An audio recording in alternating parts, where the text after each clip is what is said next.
Apocalipsis capítulo 19, versículos del 1 al 10. Después de esto oí una gran voz de gran multitud en el cielo que decía: Aleluya, salvación y honra y gloria y poder son del Señor Dios nuestro, porque sus juicios son verdaderos y justos, pues ha juzgado a la gran ramera que ha corrompido a la tierra con su fornicación y ha vengado la sangre de sus siervos de la mano de ella. Otra vez dijeron: Aleluya, y el humo de ella sube por los siglos de los siglos. Y los 24 ancianos y los 4 seres vivientes se postraron en tierra y adoraron a Dios que estaba sentado en el trono y decían: Amén, aleluya. Y salió del trono una voz que decía: Alabad a nuestro Dios todos sus siervos y los que le teméis, así pequeños como grandes. Y oí como la voz de una gran multitud, como el estruendo de muchas aguas y como la voz de grandes truenos que decía: Aleluya, porque el Señor nuestro Dios Todopoderoso reina. Gocémonos y alegrémonos y démosle gloria, porque han llegado las bodas del Cordero y su esposa se ha preparado, y a ella se le ha concedido que se vista de lino fino, limpio y resplandeciente, porque el lino fino es las acciones justas de los santos. Y el ángel me dijo: Escribe: Bienaventurados los que son llamados a la cena de las bodas del Cordero. Y me dijo: Estas son palabras verdaderas de Dios. Yo me postré a sus pies para adorarle, y él me dijo: Mira, no lo hagas, yo soy consiervo tuyo y de tus hermanos que retienen el testimonio de Jesús. Adora a Dios, porque el testimonio de Jesús es el espíritu de la profecía. Como estamos viendo, el libro de Apocalipsis aborda todas las situaciones que tendrá y circunstancias que tendrá que afrontar la Iglesia entre la primera y segunda venida de Cristo. Por lo tanto, no es un libro que utilicemos para dejar volar la imaginación y para hacerle decir cosas estrambóticas y esotéricas, sino que es un libro que nos muestra una realidad en la cual la Iglesia, desde la primera hasta la segunda venida de Cristo, va a estar sometida. Con este libro nuestro Señor nos da una valiosa llave para que podamos entender mejor los tiempos, para que podamos ver los peligros, para que podamos identificar a los enemigos de la Iglesia y para que también podamos ver la situación en la que nos encontramos como pueblo de Dios, a fin de que podamos afrontar toda la serie de dificultades en la que estamos envueltos. Hemos llegado a la sección que recoge la derrota de los grandes enemigos del Evangelio de Cristo, los que han estado influenciando sistemáticamente a los hombres para que no crean las verdades del Evangelio, que han estado continuamente generando una ola de menosprecio o directamente ridiculizando todo lo que Dios nos ha dejado en su palabra. Esto es lo que nos encontramos en el mundo en el que vivimos y esto es lo que vemos a lo largo de la historia, cómo continuamente se ha intentado menospreciar, despreciar o atacar sistemáticamente la palabra de Dios. Sin embargo, Dios ha determinado el fin de toda esta situación. Todos los enemigos de Cristo, del Evangelio y de su palabra serán quitados de en medio, porque el tiempo de la venganza de Dios ha llegado. La paciencia de Dios tiene un límite, y aunque su paciencia es enorme, también hay un día en el que Dios juzgará por Jesucristo a todos los hombres.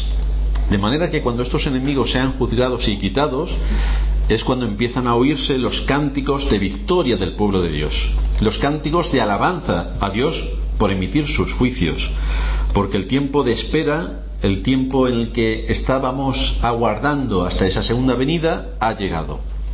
Y entonces empiezan a ejecutarse las realidades que las Escrituras nos anuncian y que nos muestran lo que ocurrirá en la segunda venida de Cristo. De manera que no solamente son eliminadas las grandes fuerzas que se oponen al Evangelio, sino que las glorias prometidas por Cristo, que tanto anhelo causan en los creyentes, ya están a la puerta, ya se pueden casi saborear. Eso es lo que nos encontramos en nuestro pasaje. Al júbilo y adoración que elevan a Dios los que temen su nombre por la caída de Babilonia, por fin Dios ha hecho justicia, se le añade el gozo y la alegría de que ya lleguen las bodas del Cordero. Por fin, una de las promesas de Dios, cuando la Iglesia como novia ataviada se encuentre con su esposo, que es Cristo, se pueda llevar a cabo. Recordad el cántico de aquellos que son de Cristo y que se manifestaba en el capítulo 6 del libro de Apocalipsis, cómo clamaban respecto a cuándo llegaría este juicio. ¿Cuándo se ejecutarían todos los juicios de Dios sobre el mundo en el que vivimos? Y allí se nos decía, recordamos que Apocalipsis no es un libro cronológico, sino que se nos muestran las mismas realidades desde diferentes aspectos una y otra vez. Allí se nos dice en Apocalipsis 6:10 que clamaban a gran voz diciendo: ¿hasta cuándo, Señor santo y verdadero, no juzgas y vengas nuestra sangre en los que moran en la tierra? Y se les dieron vestiduras blancas y se les dijo que descansasen todavía un poco de tiempo hasta que se completase el número de sus consiervos y sus hermanos, que también habían de ser muertos como ellos. Así que estaban esperando el día del juicio de Dios, cuando ejecutase sus juicios y acabase con la gran Babilonia, con la gran ramera, con todo lo que ha sido y está siendo de oposición para el pueblo de Dios. Y toda esa espera, lo que se nos muestra en nuestro texto, es que llega a su fin. Tanto sufrimiento por parte de los creyentes, tanta frustración, tanta oposición, muchos antepasados nuestros que han muerto a manos de sus perseguidores, tantas caídas como podemos haber tenido a lo largo de nuestra vida, tanto dolor, tanta aflicción. Por fin se cumple la promesa de Dios y se acabó. De manera que al producirse la caída de Babilonia, donde Dios ejecuta sus juicios, repetimos, el ambiente que se respira por parte de los creyentes es de júbilo, es de gozo. Por fin todas las promesas de Dios se han cumplido. Por fin llega el juicio de Dios sobre todos aquellos que generaron un conflicto continuo al pueblo de Dios, que engañaron a todos los hombres, que pervirtieron las Escrituras, que anularon el mensaje del Evangelio y que actuaron con tanta saña en contra del Evangelio y en contra de los creyentes. Por fin llega su día. El punto final a todo esto implica que al cumplir Dios con sus promesas, no solamente se lleva a cabo el juicio final, no solamente Cristo ejerce como juez soberano de la creación y determina dónde van unos y otros, sino que también dentro de sus promesas está la cena del Cordero, el gran festín para los elegidos de Dios que disfrutarán de la victoria que Cristo ganó para nosotros en la cruz. Por fin también esta promesa se va a cumplir. En este pasaje nos encontramos que la historia del hombre sobre la tierra, el pecado que nos asedia y Satanás que nunca está quieto, ha llegado en sus confabulaciones a su fin. El juicio final está a las puertas. Pero trata primeramente este asunto hablando de la condenación de los que han representado esa oposición a Cristo y al Evangelio, identificados como Babilonia, que es símbolo del mundo en el que vivimos, que por todos los medios procura anular la verdad del Evangelio. Habla también de la bestia y del falso profeta que aparecen en nuestro texto como aquellos que intentan por todos los medios engañar a los hombres de este mundo. Por lo tanto, vamos a dividir nuestro texto en 3 puntos, donde vamos a tratar en primer lugar el gozo de los creyentes ante la caída de Babilonia. El gozo de los creyentes ante la caída de Babilonia. En este pasaje vemos que aquellos que están en la presencia de Dios, los que pueden llegar a su trono en adoración, que no son todos los hombres, son solamente aquellos que han sido llamados por Dios a la salvación y por lo tanto constituyen el número de los redimidos, están delante de su trono y estallan en adoración y alabanza delante de Dios por la inminente caída de Babilonia. Una caída que es anunciada y afirmada rotundamente en estos 2 capítulos, el 17 y el 18. Esta alegría de los creyentes contrasta con el lamento y el desconsuelo de los reyes de la tierra. Ya estuvimos viendo cómo el comercio y todo lo que eso produce en medio de este mundo crea avaricia, crea codicia y hace que todos los deseos del ser humano se expongan en grado superlativo, porque todos quieren sumarse a las modas del momento de pensamiento, o sumarse al consumo del momento, o sumarse a cualquier cosa que la sociedad nos ofrece para apartar nuestra vista de Dios y del Evangelio. Y aquí vemos los desconsuelos que tienen los reyes de la tierra, los mercaderes y todos aquellos que habían comerciado y se habían enriquecido con la gran Babilonia, nos dice el texto. En el capítulo 18, versículo 9, nos está diciendo que los reyes de la tierra que han fornicado con ella, es decir, no han tenido ningún problema en venderse para generar más negocio, y los que han vivido en deleites, estos llorarán y harán lamentación sobre ella cuando vean el humo de su incendio, parándose lejos por el temor de su tormento y diciendo: ¡ay, ay de la gran ciudad de Babilonia, la ciudad fuerte! Porque en una hora vino tu juicio. Y los mercaderes de la tierra lloraron y hicieron lamentación sobre ella, porque ninguno podía comprar más de sus mercaderías. Se acabó todo tipo de negocios que hay sobre la tierra. Se acabó todo lo que motiva al hombre, su codicia, su soberbia, su orgullo, todo lo que le hace ensalzarse a sí mismo. Todo eso se acabó. Realmente esto es lo único que busca la gente sin Dios. Estas son sus metas: ser más grande que mi vecino, ser más poderoso, tener más influencia, estar en una posición de honor más importante. Estas son las motivaciones que los impíos tienen. Ni les interesa el Evangelio, ni quieren oír hablar de otra cosa que les quite de en medio sus beneficios, que pueden ser económicos, pueden ser de poder, pueden ser de influencia, o simplemente pueden ser de comodidad y de indiferencia absolutamente a todo. La fuente siempre es la misma: el egoísmo del ser humano. El egoísmo, lo que más me interesa, lo que tiene que ver con mis deseos. Para cumplir sus propósitos pueden adornarlos de diferentes maneras, incluso de religión. Y hay muchos que disfrazan las grandes expectativas que nos muestran las Escrituras y sus promesas con adornos religiosos, pareciendo que así todo se queda dentro del contexto de la religión. Pero fijaos, si nos vamos a Hechos capítulo 19, a partir del versículo 23, nos encontramos también que había gente en aquellos tiempos que eran muy religiosos. Hechos 19:23. Hubo por aquel tiempo un disturbio no pequeño acerca del camino, acerca de lo que tiene que ver con el Evangelio y con la salvación.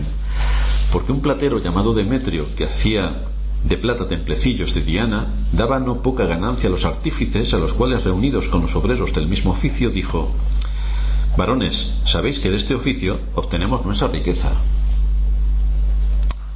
Pero veis y oís que este Pablo, no solamente en Éfeso, sino en casi toda Asia, ha apartado a muchas gentes con persuasión, diciendo que no son dioses los que se hacen con las manos. Sorpresa. Y no solamente hay peligro de que nuestro negocio venga a desacreditarse, sino también que el templo de la gran diosa Diana sea estimado en nada y comience a ser destruida la majestad de aquella a quien venera toda Asia y el mundo entero. Esta es la gran Diana de los Efesios. En nuestro tiempo es la Virgen María calcada. Cuando oyeron estas cosas, ¿creéis que se dispusieron a corregir sus caminos y a dirigirse en base a lo que la palabra de Dios enseñaba? No. Se llenaron de ira y gritaron diciendo: grande es Diana de los Efesios. Esto es lo que vemos como una realidad en el mundo. Lo veíamos antes en el sermón anterior, con todo lo que en la vida de nuestro Señor Jesucristo supuso enfrentarse a la corriente de moda que en aquel momento eran los fariseos y toda su estirpe, y ha seguido manteniéndose a lo largo de toda la historia de la humanidad, con distintos ataques a la Iglesia, contra el Evangelio y contra Cristo. El propósito siempre es acabar con el Evangelio. Esa es la disposición continua que vemos en la historia. Cuando los que quieren poder, influencia y riqueza se ven amenazados en sus pretensiones, aunque sean muy religiosos, entonces sacan el sectarismo para mover a las masas y salvaguardar sus posiciones. Y esto ocurre en la religión y ocurre en la política. Cuando nos encontremos con alguien que va en contra del sentido común y que hace grandes aspavientos populistas, estamos hablando con un sectario y debemos tener mucho cuidado en seguir a tal sectario, da igual de qué índole sea. Cuando el mundo sigue sus propios caminos, pervierte cuanto toca, y su principal objetivo siempre va a ser el mismo: combatir el Evangelio, quitar el nombre de Dios de sobre la faz de la tierra, o si no puede, por lo menos pervertir el Evangelio hasta tal punto que sea una caricatura del verdadero Evangelio al que nos exponen las Escrituras. Sin embargo, aquellos que han oído la voz de Cristo y le siguen pueden encontrar en la enseñanza de las Escrituras la realidad del mundo en el que nos encontramos. ¿En qué mundo nos encontramos? Pues en un mundo en el que tenemos una batalla todos los días, una batalla en la que tenemos que luchar por mantener nuestra integridad, por mantener la verdad del Evangelio y por mantener la justicia que Dios nos ha dado en Cristo. Entonces podemos entender en medio de las batallas el alcance del mal, la persistente actuación de las fuerzas diabólicas y el estado del corazón del hombre. Siempre dispuesto al mal, siempre eligiendo el mal y siempre contaminado por el mal. Esto es lo que vemos cuando nos relacionamos con la gente con la que habitualmente tratamos. Por eso el apóstol Pedro, en su primera carta, en el capítulo 4, del versículo 2 al 5, nos exhorta y nos dice: puesto que Cristo ha padecido por nosotros en la carne, vosotros también armaos del mismo pensamiento. Pues quien ha padecido en la carne terminó con el pecado, para no vivir el tiempo que resta en la carne conforme a los deseos de los hombres, sino conforme a la voluntad de Dios. Siempre nos vamos a encontrar en una disyuntiva entre decirle que sí a todos los movimientos que ocurren a nuestro alrededor respecto a nuestros semejantes para ir andando según ellos nos van dictando, o decir no y ceñirnos al espíritu de las Escrituras y mantenernos fieles al espíritu de las Escrituras. Porque esto es una lucha constante que a lo largo de toda la historia ha mantenido el pueblo de Dios. Lo que nos está diciendo Pedro es: ya está bien de haber andado, de haber vivido y de haber prestado nuestro cuerpo, nuestras facultades y nuestros recursos para andar con la gente del mundo. Ya está bien. No podemos seguir la carrera de la gente de este mundo. No podemos hacer lo que ellos hacen, ni pensar como piensan, ni sentir como sienten. No podemos unirnos a ellos en sus pasatiempos, en sus deleites y en sus vicios. Ya está bien. Y a lo que nos lleva es a tener en nuestra mente la perspectiva final de la historia de la redención. Porque eso nos dará aliento y esperanza. Esperamos, según nuestro Señor, los cielos nuevos y la tierra nueva en los cuales mora la justicia.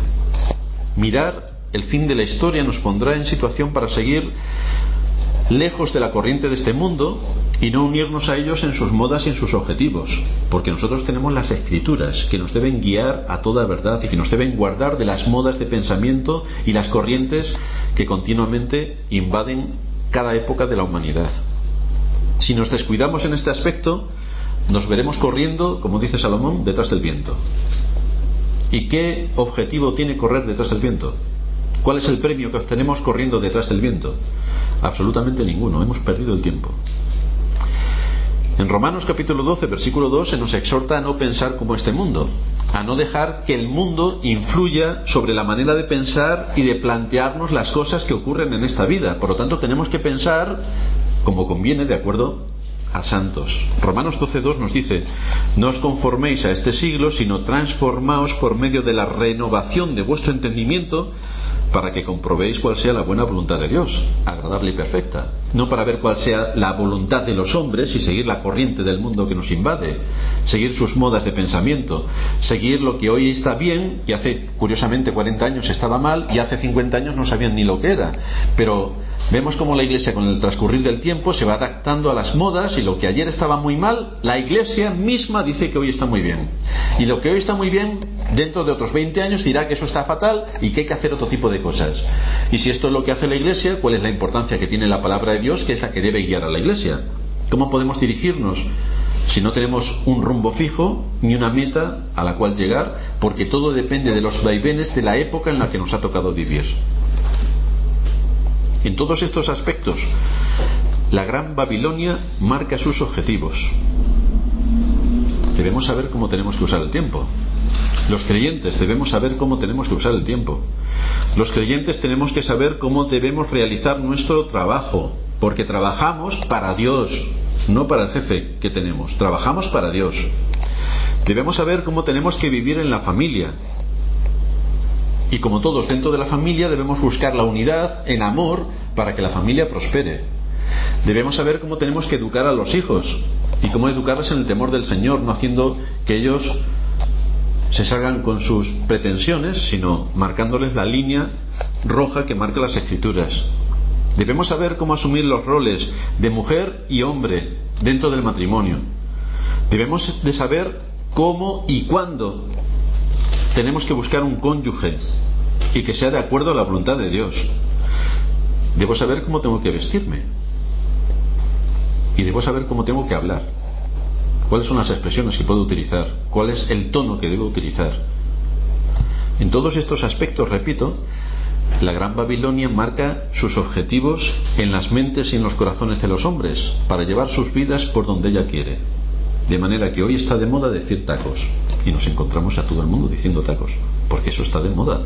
Entonces, si tú no dices tacos o malas palabras, entonces está de moda beber. Por lo tanto, si tú no bebes, estás fuera de la moda. Por lo tanto, tú tienes que beber. Está de moda insultar a los padres o menospreciar a los padres. Por lo tanto, si tú no menosprecias también a tus padres y puedes faltar de ello delante de tus amigos, eso está mal visto. Pero esto es el engaño de la gran ramera. Este es el engaño de Babilonia. Babilonia te dice que esta es la moda de hoy, y por lo tanto, como es la moda de hoy, tú te tienes que someter a su moda. De aquí el apóstol Pedro, en el versículo 3 de este capítulo 4 de su primera carta, vuelve a indicar, vuelve a afirmar, vuelve a exhortar: baste ya el tiempo pasado para haber hecho lo que agrada a los gentiles, es decir, a los que viven sin Dios. Baste ya el tiempo. Ya hemos vivido toda nuestra vida pasada haciendo lo que la moda del momento quería que hiciésemos. Corríamos con ellos. Baste ya. Ya somos creyentes. No podemos pensar lo mismo que piensan los impíos. Ni siquiera si estamos en una iglesia evangelicoide podemos pensar igual que piensan todos los evangelicoides. Tenemos que pensar según las escrituras y no según las modas evangelicoides, o las modas judías en los tiempos del Señor, o las modas de la Edad Media de la Iglesia Católica según la época que les tocó vivir. Vamos a pensar según la escritura. Vamos a ser críticos y vamos a saber estar en nuestro lugar.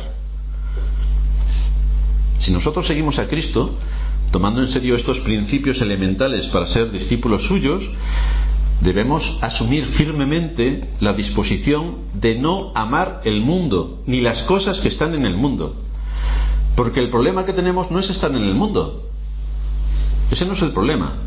El problema es amar todo lo que el mundo me ofrece, porque ese es el medio que utiliza para engañarnos y apartarnos de la fe. Por tanto, tenemos que estar atentos para que el mundo no nos seduzca, para que la gran ramera con sus vestidos rojos, su copa de oro y sus preciosas perlas no nos seduzca y nos lleve por un camino por el que no debemos ir. Esto sin duda nos va a poner bajo tensión, porque vamos a tener que enfrentar muchas dificultades y situaciones críticas. Tenemos que actuar de acuerdo a lo que somos según la Biblia, tanto hombres como mujeres. Si somos hombres, mostrando un aspecto varonil; si somos mujeres, mostrando un aspecto femenino, cada uno cumpliendo con el rol que la Escritura en la creación nos marca. Los esposos también asumiendo el rol que las Escrituras les marcan. Los hijos actuando de acuerdo a su papel de estar bajo la autoridad y la guía de sus padres. Por lo tanto, tenemos que estar atentos a nuestras inclinaciones naturales, que nos llevan a ir en contra de todo lo que Dios establece en su palabra. No tenemos que ir a estudiar para ir en contra de Dios. Tenemos que estudiar para hacer la voluntad de Dios.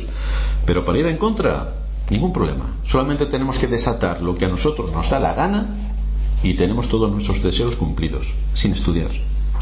Y además, si a las universidades les diese por estudiar la maldad del hombre, verían que no solamente somos ingeniosos, somos superdotados todos para hacer el mal. Ahora, para cumplir con las expectativas que marca la Escritura, eso requiere disciplina y eso requiere obediencia. Por eso se nos manda que obedezcamos a Dios. Recordad a aquellos que luchan en las grandes competiciones. Luchan en las grandes competiciones para buscar la gloria de sus equipos. Los equipos de fútbol, grandes competiciones. ¿Y qué hacen los que están en los equipos para jugar en las grandes competiciones? Porque si pusiésemos a un cristiano con uno de estos grandes de los equipos de fútbol, por ejemplo, de atletismo o de baloncesto, veríamos que ellos cumplen con todas las expectativas. Se acuestan a sus horas, se levantan a sus horas, comen lo que tienen que comer, obedecen a sus entrenadores, se esfuerzan, practican, se ejercitan, llevan a cabo todo lo que es necesario para llegar al objetivo, que es ganar. Nos vamos al mundo espiritual y vemos a un cristiano. Se duerme, no tiene ganas, se va con el mundo, se acuesta a la hora que quiere, se levanta a la hora que le da la gana, come lo que le apetece. Entonces, ¿cómo luego podemos encontrar el mismo resultado entre los que están en la élite de la competición y nosotros que estamos supuestamente en la élite de los cristianos? ¿Cuál es la diferencia? No hace falta que expliquemos cuál es la diferencia.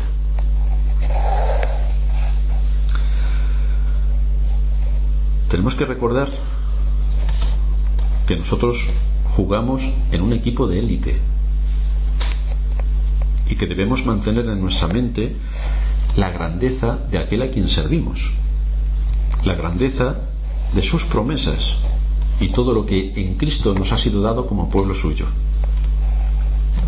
Llegará un día en que ya no tendremos que luchar más contra nuestra dejadez, nuestra desidia, nuestra apatía y todo lo que en este mundo nos afecta.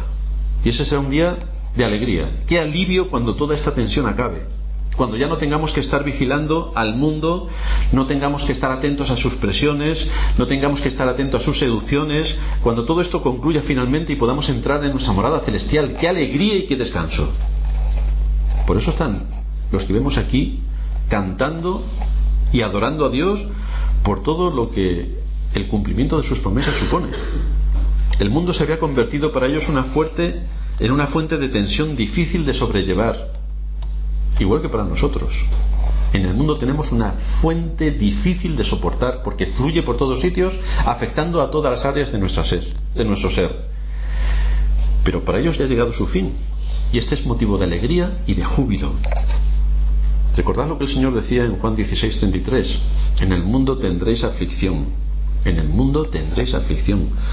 Así que nadie crea que este mundo es el parque de atracciones y que se va a pasar genial, porque si realmente cree que este es el parque de atracciones y vive como si esto fuera un parque de atracciones, tiene dos problemas: o está muerto o todavía no se ha enterado de que estamos en medio de una guerra. Aquellos que no han escuchado a Cristo, sino más bien han querido vivir en los deleites de sus corazones y se han dejado llevar por la atracción del mundo, van a obtener el fruto de su amor por el mundo. ¿Tú amas al mundo?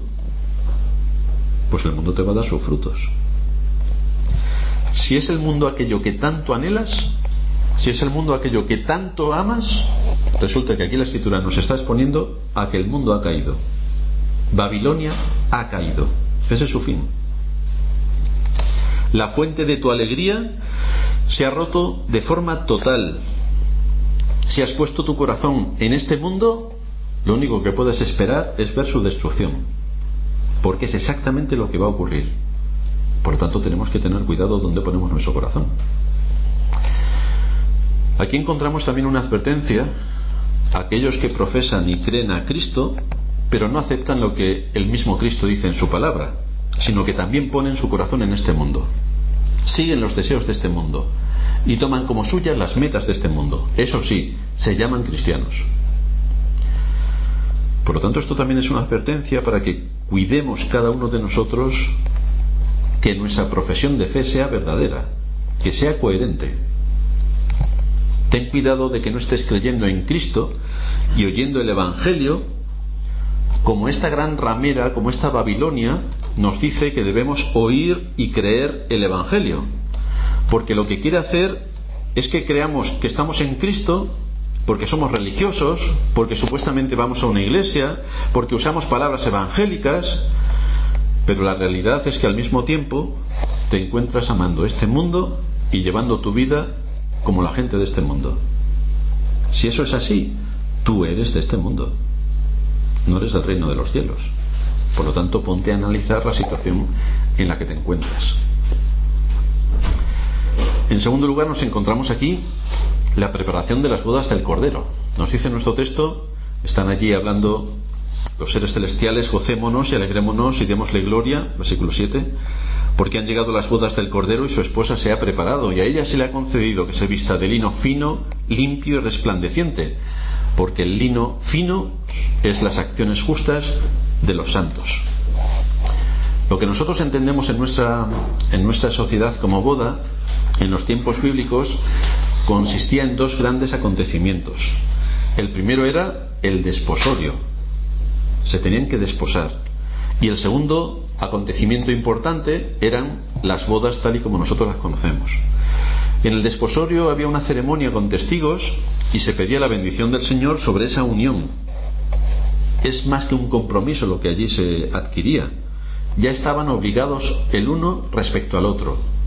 Era un compromiso fuerte por el que prácticamente estaban casados, sin el punto final que luego se llevaba a cabo en la boda.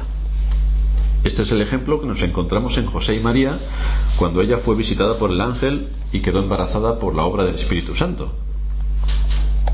Por lo tanto, estaban desposados, pero no estaban casados. Luego había un tiempo donde se llevaba a cabo las bodas, y para llevar a cabo las bodas había que hacer una cosa importante. El novio, Sorín, paga la dote al padre, y si no, no se casa. Y después vienen propiamente las bodas, con toda la ceremonia, el banquete y todo lo que conllevan las bodas.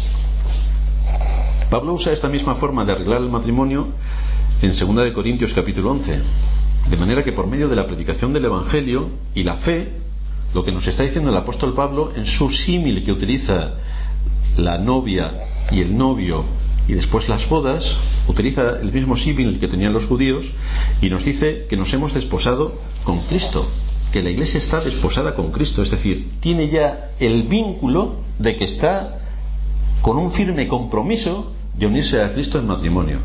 Eso es estar desposados con Cristo, que es en la época en la que ahora mismo estamos, y esperamos el cumplimiento de ese desposorio en las bodas, que es a la que nos llevan los textos que vienen después. De manera que en este tiempo, antes de que lleguen las bodas, se le concede a la esposa que se prepare. ¿Y qué es lo que tiene que hacer la esposa? Comprarse el vestido de novia. Tiene que, todos los preparativos que se van a dar para la ceremonia tienen que irse preparando. Por lo tanto, la novia tiene que preparar su vestido de novia, tiene que preparar todo lo necesario para que cuando llegue la ceremonia todo esté en su sitio y podamos entonces celebrar lo que conllevan las bodas. De todo esto se nos estará hablando en el capítulo 21, que llegaremos y profundizaremos con más detalle, donde vamos a encontrar que la novia ya viene dispuesta, viene preparada, viene ataviada y viene arreglada para la boda. Por lo tanto, eso lo trataremos cuando lleguemos a ese capítulo. ¿En qué consiste este preparativo? ¿Cómo tiene que prepararse la novia? Nuestro texto nos dice que poniéndose lino, que es una vestidura fina y resplandeciente, porque es blanca intensa. El lino es una hierba de donde se extrae una fibra que se usa para fabricar este tejido de gran calidad y que es desde luego muy apreciado desde la antigüedad para confeccionar vestidos. Es algo costoso, por lo tanto, por ejemplo, en Egipto solamente lo utilizaban la gente de alta alcurnia, lo utilizaban también los poderosos para momificar sus cuerpos. Tanto en el Antiguo Testamento, respecto al tabernáculo, como para los sacerdotes, el Señor les mandó vestirse de ropas confeccionadas con este material, con lino. Su color blanco y resplandeciente le ha hecho símbolo de justicia y pureza. Por eso se le pide aquí a la novia que vista con este vestido. El desposorio. ¿Cómo se tiene que preparar la novia para el día de las bodas? Pues se tiene que preparar vestida de lino, que implica justicia y pureza.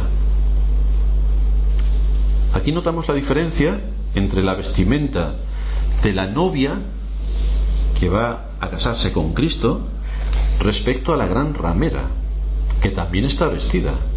Y veíamos cuáles eran los ropajes de esta gran ramera. Se nos dice que lleva un vestido rojo en Apocalipsis 17, con oro, piedras preciosas y perlas, lo cual nos muestra una apariencia de ostentación y de lujo. Todo lo contrario a lo que se muestra con la iglesia, vestida de lino, sencilla, pero con calidad y con elegancia. Y se nos dice también y se nos añade que este vestido de lino es un símbolo que se identifica con las acciones justas de los santos. Esas acciones justas son las buenas obras que Dios preparó de antemano a su pueblo para que anduviésemos en ellas. De manera que la redención de Cristo, que ha llevado a cabo con su sacrificio, la justificación que nos es aplicada a cada uno de los suyos, nos pone en el camino de santidad. Porque Dios no solamente nos salva, Dios no solamente se asegura de que aquellos que ha salvado llegarán a la eternidad, sino que también pone delante de nosotros los medios para que podamos hacer buenas obras a lo largo de nuestro camino. Esta santificación, es decir, el que aquel que ha sido llamado por el Evangelio quede equipado con todo lo que precisa para actuar de acuerdo a la justicia, hace que mueva su voluntad para cumplir lo que se espera de él en este mundo, de manera que pueda quedar revestido de Cristo. ¿Qué hace la esposa? Que ya está comprometida antes de que realmente se lleven a cabo las bodas.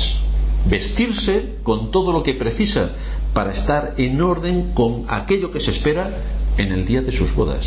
Ya está desposada, pero no está casada. Tiene que prepararse para el día de las bodas.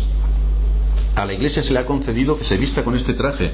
Dios nos ha preparado esas buenas obras desde antes de que hubiéramos sido llamados.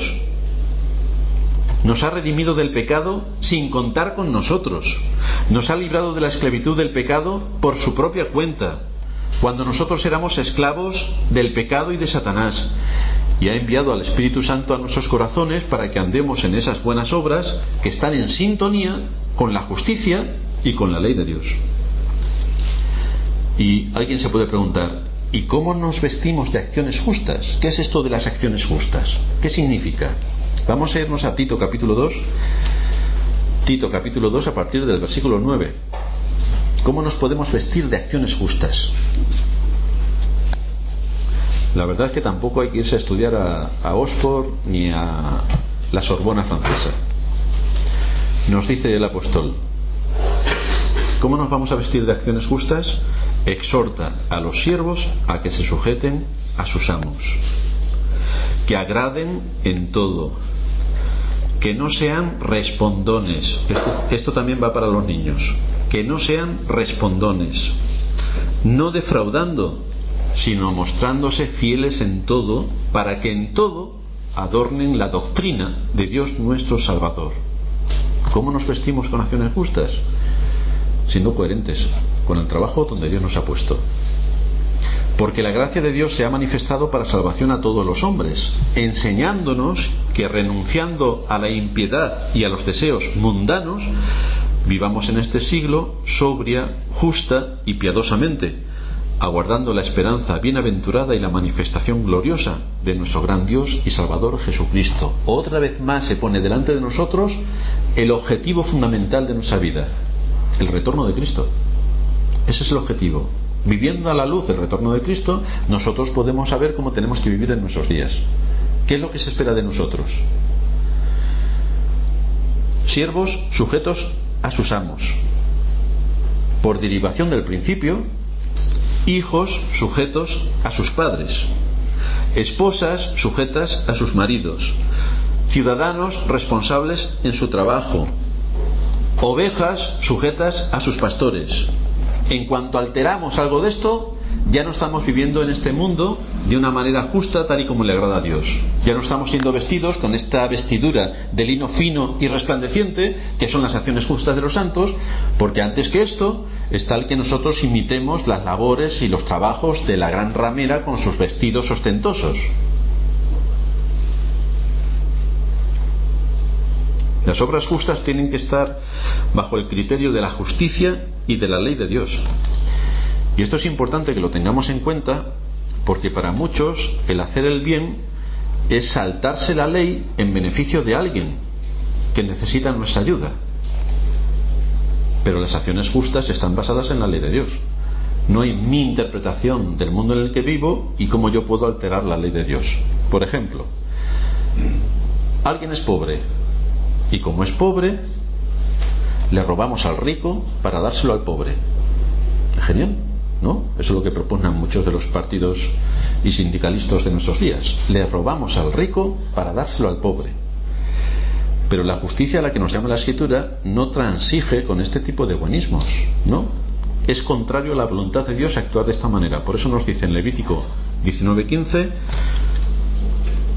no harás injusticia en el juicio, ni favoreciendo al pobre, ni complaciendo al grande. Con justicia juzgarás a tu prójimo. El que es pobre por ser pobre no tiene que ser receptor de lo que yo he robado al rico para dárselo al pobre.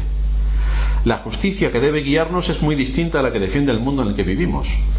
Nosotros nos tenemos a la justicia de la palabra de Dios, no a la justicia según la interpreta el mundo. El buenismo de este mundo, la condescendencia, el valorar positivamente a un individuo, como por ejemplo Robin Hood, Robin Hood es un héroe, porque fijaos lo que hace, le roba a los ricos y se lo da a los pobres. Esto es contrario al espíritu de la Escritura. O sea, Robin Hood es un villano y es un delincuente y debe estar entre rejas. No es alguien al que debamos alabar por sus grandes hechos, porque está robando. Dios quiere que hagamos bien a los hombres y mayormente a la familia de la fe. Dios quiere que procuremos la edificación de la Iglesia y el progreso del Evangelio, pero bajo los principios de las Escrituras, bajo los principios de la justicia. Por eso la Escritura es insistente en que nos vistamos con la justicia. Por ejemplo, si nos vamos a Juan capítulo 13, versículo 14, Romanos 13, 14, nos dice: vestíos del Señor Jesucristo y no proveáis para los deseos de la carne. ¿Cuál es el deseo de mi carne? Pues hacer lo que yo quiero. ¿Cuál es la moda de este momento? Que está fenomenal que si tengo Canal Plus pueda sacar por internet el código de Canal Plus y entonces veo Canal Plus gratis en mi casa. Eso es robar. Efesios 4:24: vestíos del nuevo hombre, creado según Dios en la justicia y santidad de la verdad. Ya sabemos que una de las condiciones naturales del ser humano es que es un mentiroso compulsivo, y aquí no se libra nadie. Pues tengo que guardarme muchísimo para hablar verdad con mi prójimo y no dejarme llevar por la mentira, porque entonces estoy deshonrando a Dios. Efesios 6:11: vestíos de toda la armadura de Dios para que podáis estar firmes contra las asechanzas del diablo. ¿Cómo puedo combatir toda la batalla en la que me veo sumergido? Pues si no estoy vestido con la fe, el amor, la justicia, estoy muerto.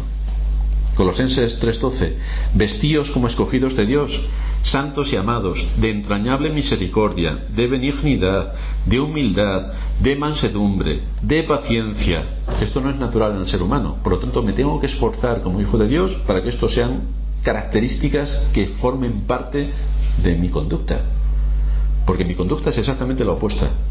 Por lo tanto me tengo que disciplinar y ser condescendiente con los demás cuando sea la oportunidad, ser misericordioso, ser humilde, tener mansedumbre y tener mucha paciencia.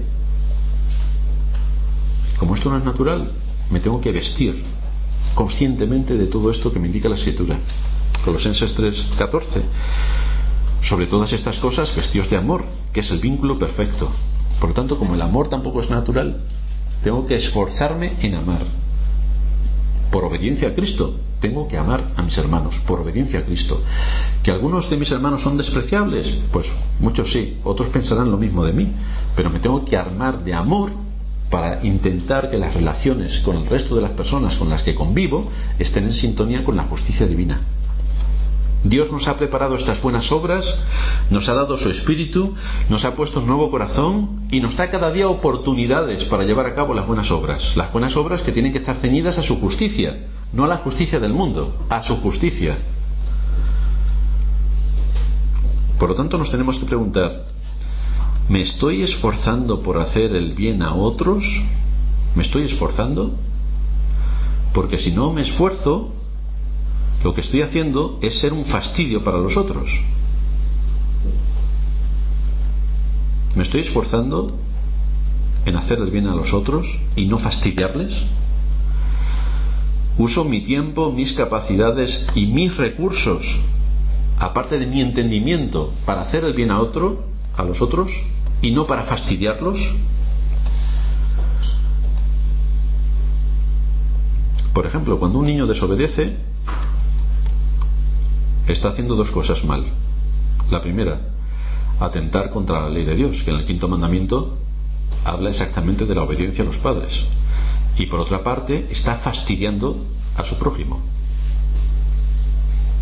Cuando un esposo o una esposa no cumplen con su papel, sea porque uno es muy bueno o sea porque el otro es mejor todavía, están haciendo mal a su prójimo. Cuando como ciudadanos no actuamos en orden de acuerdo a la ley de Dios, estamos haciendo mal a nuestro prójimo. Por lo tanto, hacer bien al prójimo no es decirle siempre sí y todo lo que tú quieras estoy a tu servicio, soy tu siervo. No, eso no es hacerle bien al prójimo, porque a lo mejor el prójimo necesita que le den un azote en el trasero porque se está yendo y se está extralimitando y quiere que yo, en vez de que sea su siervo, sea alguien servil, sea su esclavo. Entonces tengo que poner cada cosa en su sitio. En la medida en que yo me exceda en no aplicar la justicia, en esa misma medida no estoy poniéndome en el camino de las buenas obras que se demandan de aquellos que son creyentes. En tercer lugar, llegamos a las bienaventuranzas de los que han sido llamados a las cenas del Cordero. ¿Quiénes son los que han sido llamados a las cenas del Cordero? Han sido llamados los que no aman al mundo, ni las cosas del mundo. Estos son los llamados. Aquellos que por amor a Cristo y por medio de la fe buscan hacer el bien a otros, de acuerdo a la justicia divina. Aquellos que luchan al lado de sus compañeros, que se esfuerzan juntamente con sus compañeros, que van codo a codo con sus compañeros, que sufren penalidades como buenos soldados de Jesucristo y que afrontan los retos del mundo que les ha tocado vivir en compañía de los otros redimidos para cumplir con lo que se espera de ellos en este mundo. Pero el que rechaza el llamado de Dios, que es anunciado por medio del Evangelio, para no querer oír a Cristo, el que indispone su corazón al Evangelio, el que niega y reniega de lo que es anunciado a todas las gentes para que obedezcan a la fe, el que ama al mundo porque se ha dejado seducir por la gran Babilonia y le sigue y le sirve como si fuera su Dios, ese está en una batalla que perderá y que al final será derrotado por completo.